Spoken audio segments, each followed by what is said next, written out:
Al Siddiqui tours and travels की जानिब से खास उम्रा पैकेज तैयार किए गए हैं। इस पैकेज में आपको कुल 4 उम्रा कराए जाएंगे। पहला उम्रा मक्का पहुंचते ही, दूसरा उम्रा मस्जिद जुराना से, तीसरा उम्रा तैफ से और चौथा उम्रा सुलह हुदैबिया से कराया जाएगा। अल सिद्दीकी टूर्स एंड ट्रैवल शहर का एक भरोसेमंद ट्रैवल्स है जिसके जरिए हर महीना उम्रा पैकेज तैयार किए जाते हैं और अभी सितंबर और अक्टूबर महीने के लिए उम्रा पैकेज अवेलेबल हैं जिसमें काफ़ी लिमिटेड सीट्स हैं। बिल्कुल भी देरी ना करते हुए अपने स्लॉट्स बुक कराएं। मक्का मदीना में होटल्स काफ़ी करीब मिलेंगी और हैदराबादी जायकेदार फूड और लोकल ज़ियारतों के अलावा आलिम की निगरानी में ये उम्रा का सफ़र रहेगा। अगर आप एक भरोसेमंद टूर्स एंड ट्रैवल्स के जरिए उम्रा रवाना होना चाहते हैं तो स्क्रीन पर दिए नंबर पर कांटेक्ट करें या फिर आप गुलबर्गा मुस्लिम चौक सालेहीन मस्जिद कॉम्प्लेक्स में मौजूद अल सिद्दीकी टूर्स एंड ट्रैवल्स के ऑफिस को विजिट भी कर सकते हैं। अल सिद्दीकी ट्रैवल से आप लोग यहाँ पे मक्का मदीना के लिए सफर के लिए आए हुए थे। आपका सफर कैसा रहा बताइए। अल्हम्दुलिल्लाह बहुत बेहतर रहा सफर और सब चीजें जो है ना अल्लाह के फल से बहुत बेहतरीन हो गए। खाना पीना और पूरे ज़ियारतें वगैरह बहुत आराम से सुकून से कराए।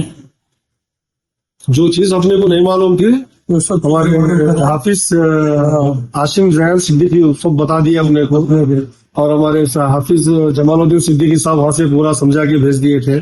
अल्हम्दुलिल्लाह गुलबर्गा से बहुत अच्छा पूरा टूर्स एंड ट्रैवल्स आए। सब जना सभी जो भी आना चाह रहे गुलबर्गे से अल सिद्दीकी टूर्स एंड ट्रैवल से आपके 4 उम्रे वगैरह अच्छे हुए। अल्हम्दुलिल्लाह मदीने का सफर अल्हम्दुलिल्लाह बहुत अच्छा रहा।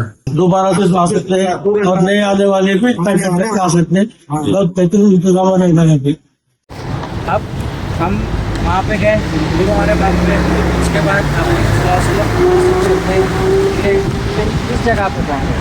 इस जगह पे पहुँचने के बाद कोने में ये वाले कोने में पत्थर लगा हुआ है जो आधा मस्जिद के अंदर है और आधा मस्जिद के बाहर है।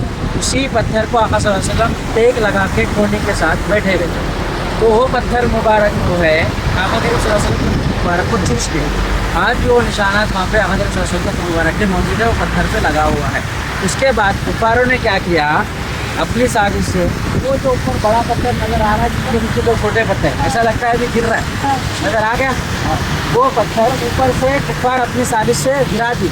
नौजुबिल्लाह अगर ये पत्थर गिर गया तो आका इसको नाबूद हो जाएंगे बोल के गिरा दिया। तो आका करीम सल्लल्लाहु अलैहि वसल्लम अपने उंगली से इशारे से वो पत्थर से कहा अगर तो खुदा की तरफ से आ रहा तो आ जा, अगर कुफारों की साजिश से आ रहा है तो रुक जा।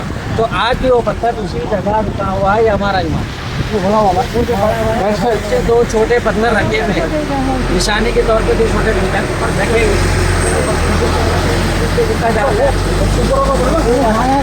राइट साइड का ऐसा है, ऐसा छोटे पत्थर नीचे रखे वही पत्थर, ठीक है।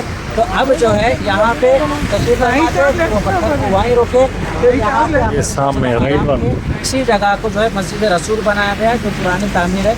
अब आप जो है वो कोने का पत्थर भी दीदार कर लीजिए, इसकी ज़ियारत करिए, फिर उसके बाद यहाँ पे वापस आइए।